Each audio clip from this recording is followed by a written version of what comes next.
بسم الله الرحمن الرحيم.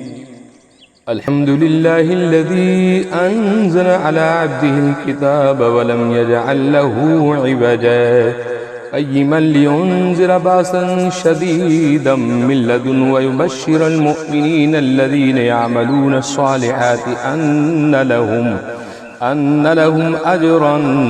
حسنا ماكثين فيه أبدا وينذر الذين قالوا اتخذ الله ولدا ما لهم به من علم ولا لآبائهم كبرت كلمة تخرج من أفواههم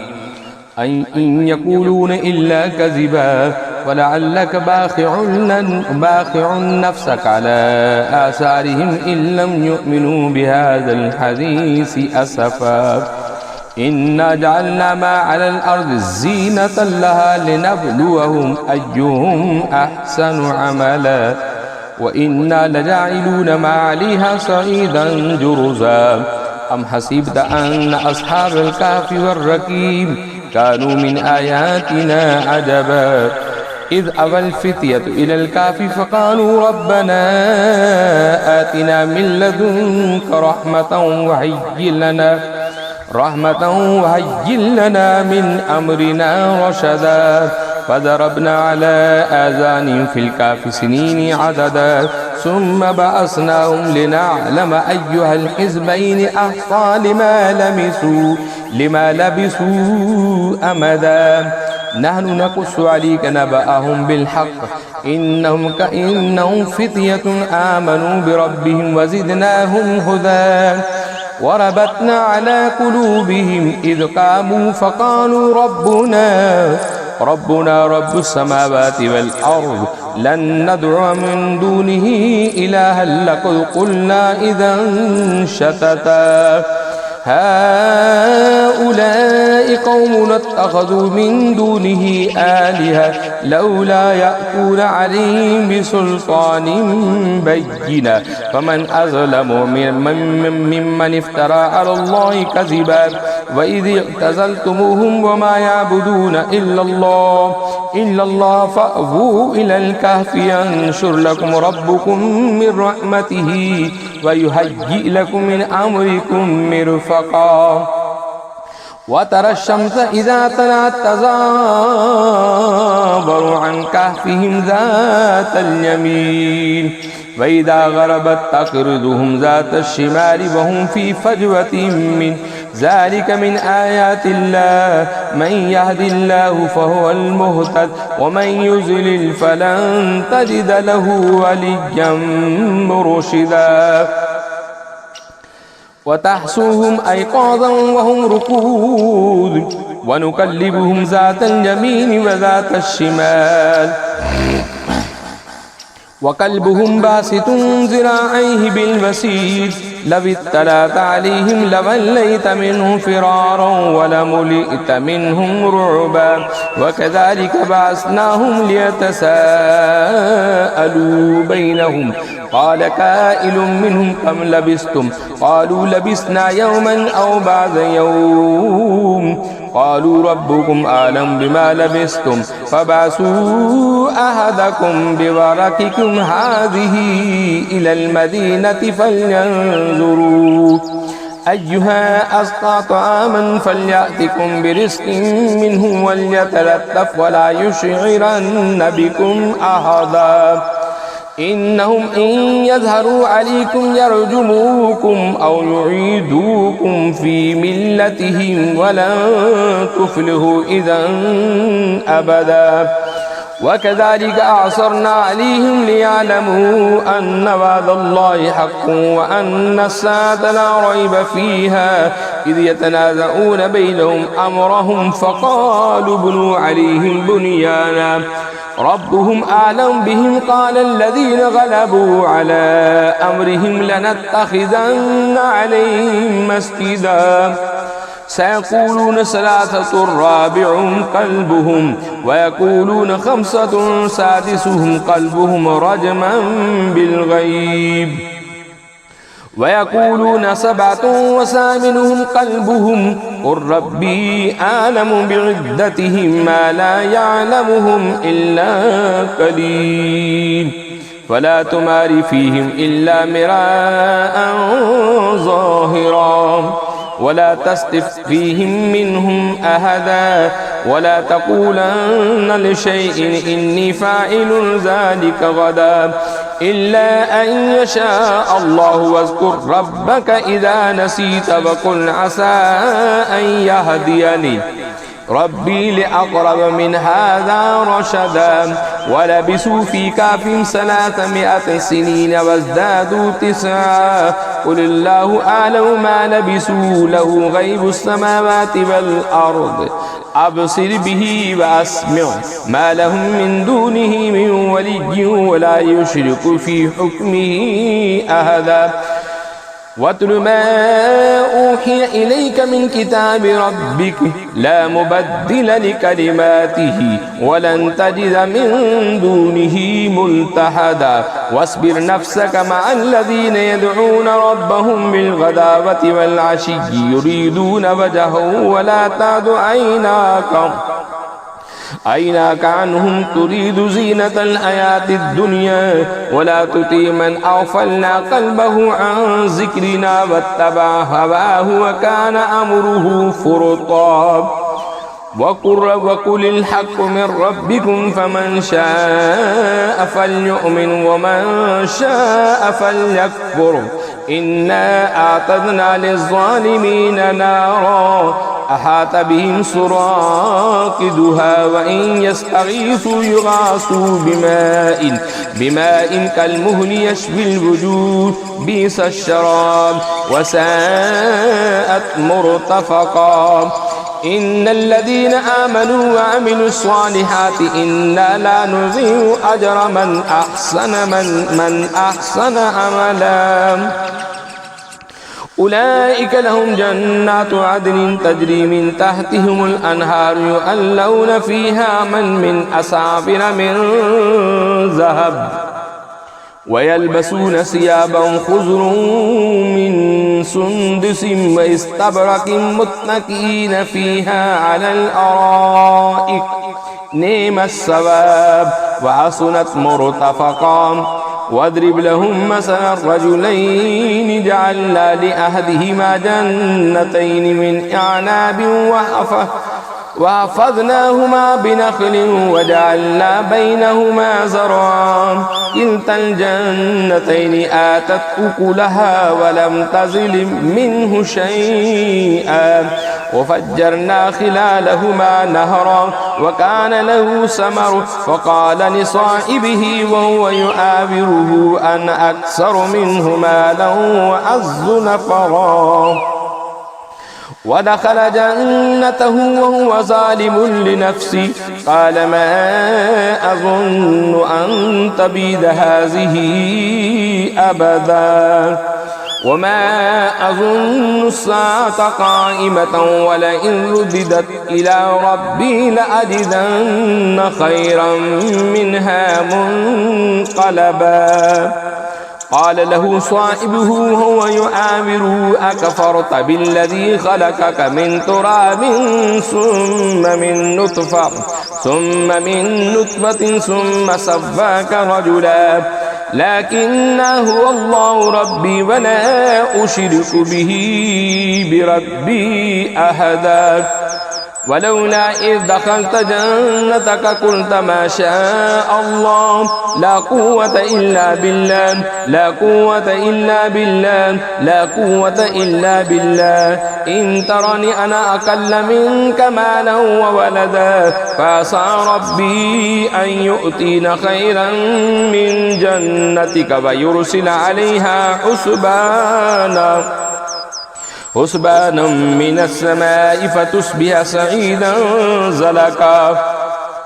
أو يصبح ماؤها غورا فلن تستطيع له طلبا وأحيط بثمره فأصبح يقلب كفيه على ما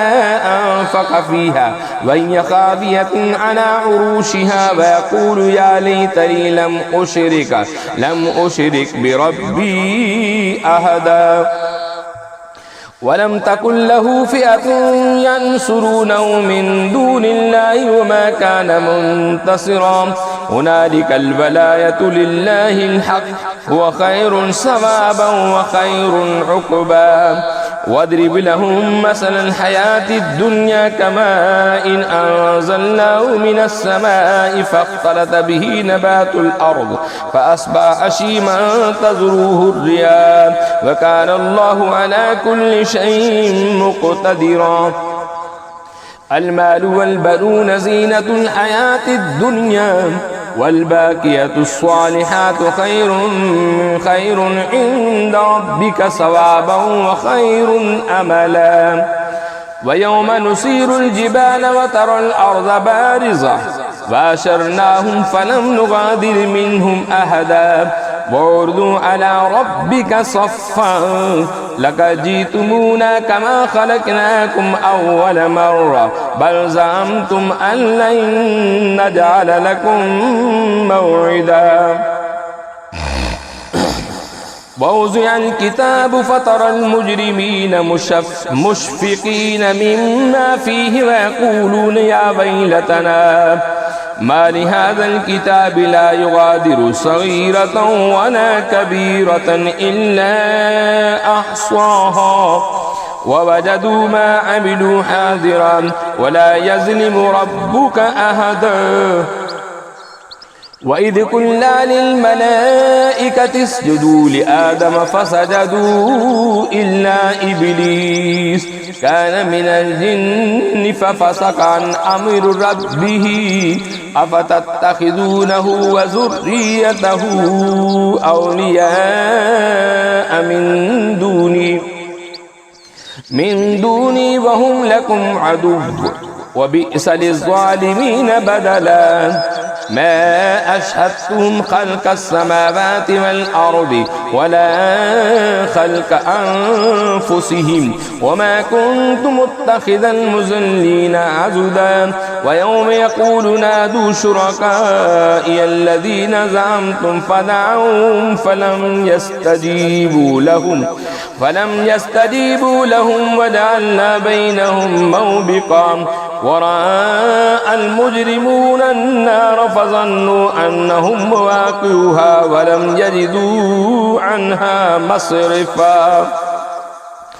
ولقد صرفنا في هذا القرآن للناس من كل مثل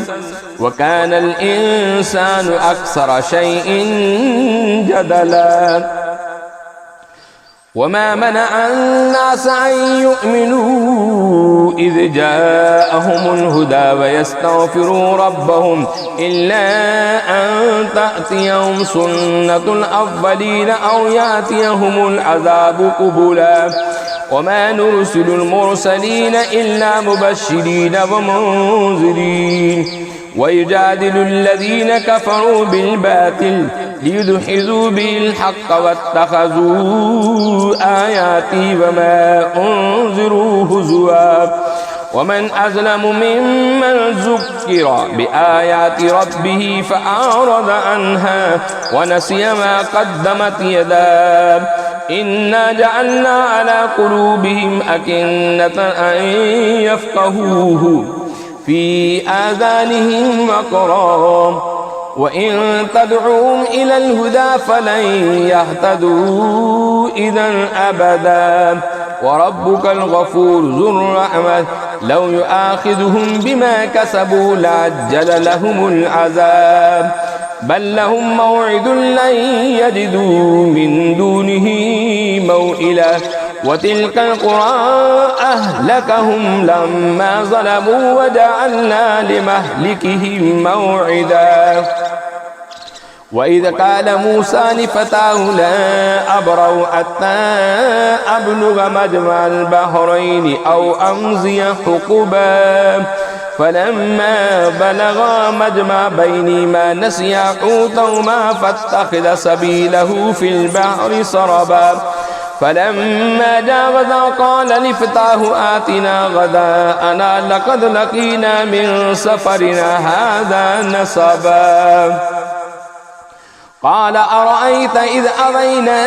إلى الصخرة فإني نسيت الحوت وما أنسانيه إلا الشيطان أن أذكره واتخذ سبيله في البحر عجبا قال ذلك ما كنا نبغي فارتد على آثارهما قصصا فوجدا عبدا من عبادنا آتيناه رحمة من عندنا وعلمناه من لدنا علما قال له موسى هل أتبعك على أن تعلمني مما علمت رشدا قال إنك لن تستطيع معي صبرا وكيف تصبر على ما لم تحط به خبرا قال ستجدني إن شاء الله صابرا ولا أعصي لك أمرا قال فإن اتبعني فلا تسألني عن شيء حتى أحدث لك منه ذكرا فانطلقا حتى إذا ركبا في السفينة خرقها قال أخرقتها لتغرق أهلها لقد جئت شيئا إمرا قال ألم أقل لك قال ألم أقل إنك لن تستطيع معي صبرا قال لا تؤاخذني بما نسيت ولا ترهقني من أمري عسرا فانطلقا حتى إذا لقيا غلاما فقتله قال أقتلت نفسا زكية بغير نفس لقد جئت شيئا نكرا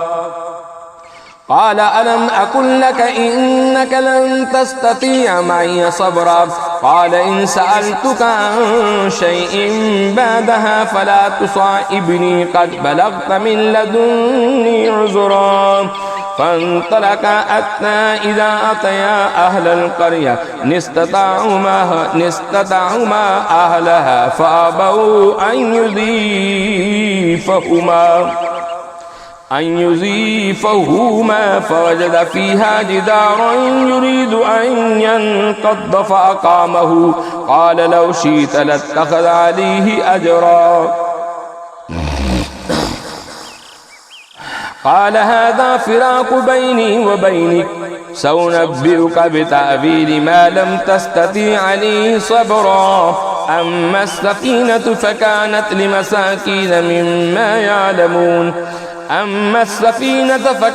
لمساكين يعملون في البحر فأردت أن أعيبها وكان وراءهم ملك يأخذ كل سفينة غصبا وأما الغلام فكان أبواه مؤمنين فخشينا أن يرهقهما طغيانا وكفرا فأردنا أن يبدلهما ربهما خيرا منه زكاة وأقرب رحما وأما الجدار فكان لغلامين يتيمين في المدينة وكان تحته كنز لهما وكان أبوهما صالحا فأراد ربك أن يبلغا أشدهما ويستخرجا كنزهما رحمة من ربك وما فعلت عن أمري ذلك تأويل ما لم تستطع عليه صبرا ويسألونك ذي القرنين قل سألت عليكم منه الذكرا إنا مكنا له في الأرض وآتيناه من كل شيء سببا فأتبع سببا حتى إذا بلغ مغرب الشمس وجدها تغرب في عين حمئة ووجد عندها قوما قلنا يا ذا القرنين إما أن تعذب وإما أن تتخذ فيهم حسنا قال أما من أذنب فسوف نعذبه ثم يرد إلى ربه فيعذبه عذابا نكرا وأما من آمن وعمل صالحا فله جزاء الحسنى وسنقول له من أمرنا يسرا ثم أتبع سببا حتى إذا بلغ مطلع الشمس وجدها تطلع على قوم لم نجعل لهم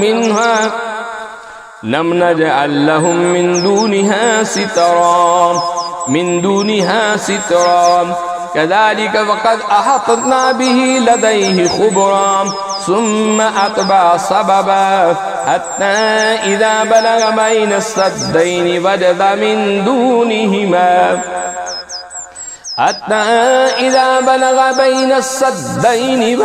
من دونهما قوما لا يكادون يفقهون قولا قالوا يا ذا القرنين إن يأجوج ومأجوج مفسدون في الأرض فهجعل نجعل لك خرجا على أن تجعل بيننا وبينهم سدا قال ما مكنني فيه ربي خير فأعينوني بقوة أجعل بينكم وبينهم ردا آتوني زبر الحديث حتى إذا ساوى بين الصدفين قال انفخوا حتى إذا جعله نارا قال آتوني أفرغ عليه قطرا فما استطاعوا أن يظهروه وما استطاعوا له نقبا قال هذا رحمة من ربي فإذا جاء وعد ربي جعله دكا وكان وعد ربي حقا وتركنا بعدهم يومئذ يمول في بعض ونفخ في الصور فجمعناهم جمعا وعرضنا جهنم يومئذ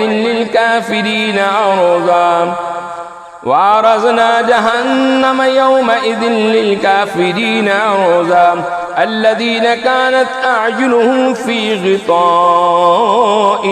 عن ذكري وكانوا لا يستطيعون سمعا أفحسب الذين كفروا أن يتخذوا عبادي من دوني أولياء إنا أعتدنا جهنم للكافرين نزلا قل هل ننبئكم بالآخرين آمالا الذين ضل سعيهم في الحياة الدنيا وهم يحسبون أنهم يحسنون صنعا أولئك الذين كفروا بآيات ربهم ولقائه فهبطت أعمالهم فلا نقيم لهم يوم القيامة وزنا ذلك جزاؤهم جهنم بما كفروا واتخذوا من آياتي ورسلي هزوا إن الذين آمنوا وعملوا الصالحات كانت لهم جنات الفردوس نزلا خالدين فيها لا يبغون عنها حولا قل لو كان البحر مدادا لكلمات ربي لنفد البحر قبل أن تنفد كلمات ربي ولو جئنا بمثله مددا قل إنما أنا بشر مثلكم يوحى إلي أنما إلهكم إله واحد فمن كان يرجو لقاء ربي فليعمل عملا صالحا ولا يشرك بعبادة ربه أحدا صدق الله العظيم.